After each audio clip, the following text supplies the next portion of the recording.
This morning, Madeleine Albright, the first woman to ever serve as Secretary of State, will be honored at her funeral service at the Washington National Cathedral in our nation's capital. World leaders, including President Joe Biden, expected to pay their respects to Albright, who died on March 23rd at the age of 84. ABC News contributor and author of his new book, by the way, Incomparable Grace, JFK and the Presidency, Mark Updegrove, joining me now to talk about what we can expect today. Mark, good to see you. Congratulations on the new book. I'm not surprised. You're always coming out with something. Thanks so much, Kara. Good to be with you. Good to be with you, too. Well, let's talk about just all the various people set to deliver tributes during Albright's funeral this morning. Biden will be leading those tributes. What do you think we can expect from his eulogy? Well, I think Madeleine Albright is one of those firsts. There aren't many.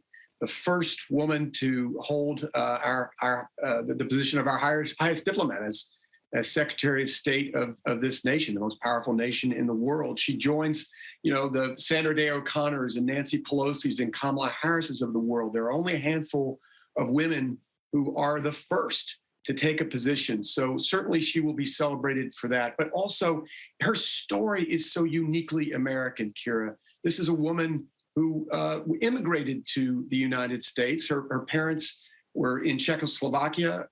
They were driven out by the Nazis in World War II. They went to London during the Blitz. They were there during the Blitz, repatriated to Czechoslovakia after the war, and then were driven out by the communists. Finally, they landed in the United States, which would become home to Madeleine Albright. Her father was a diplomat, and she ascends to the highest diplomatic post in the world. It is a remarkable story, and as she would say, only one that could be found in America. It's so true, and a Holocaust survivor. And today, I mean, it's Holocaust Remembrance Day. It's Yom HaShoah, and just it's so symbolic that today is her funeral. Well, this is something, Kira, that she didn't know until later in her life. She didn't realize that she was Jewish, of Jewish heritage, until she was Secretary of State. And the Washington Post ran a story about her background. Her parents had converted to Catholicism during the Second World War in order to protect her and her siblings from possible Nazi tyranny. She would find out later that many of her relatives had suffered at the hands of the Nazi, had died in the Holocaust due to the genocide that the Nazis were exacting over the Jewish population. So this is an amazing story that she was unaware of until much later in her life. And I think while she became an Episcopalian, I think she obviously had links to the Jewish community and was very moved by her parents' story. So in some ways, it's quite appropriate that she is buried on this day. And just adding to that, when you see what's happening with the war in Ukraine right now, and these Ukrainian Holocaust survivors that are once again having to flee for their life, and you all this talk of genocide and war crimes that's happening at the hands of Russians right now in Ukraine, I can only imagine what she would be saying on this day. But there's going to be so many diplomats and luminaries and world leaders at this funeral. I have a feeling somehow this is all going to be brought together. What do you think?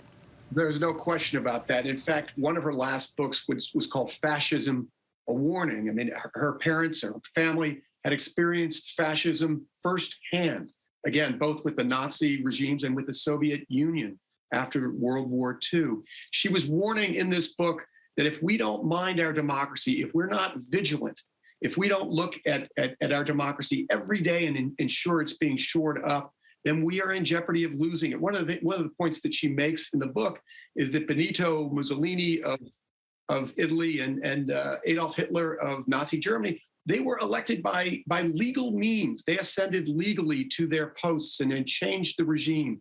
So she would ask us to be very vigilant and to ensure that we're doing everything to help the Ukrainian people drive out the Russian invaders.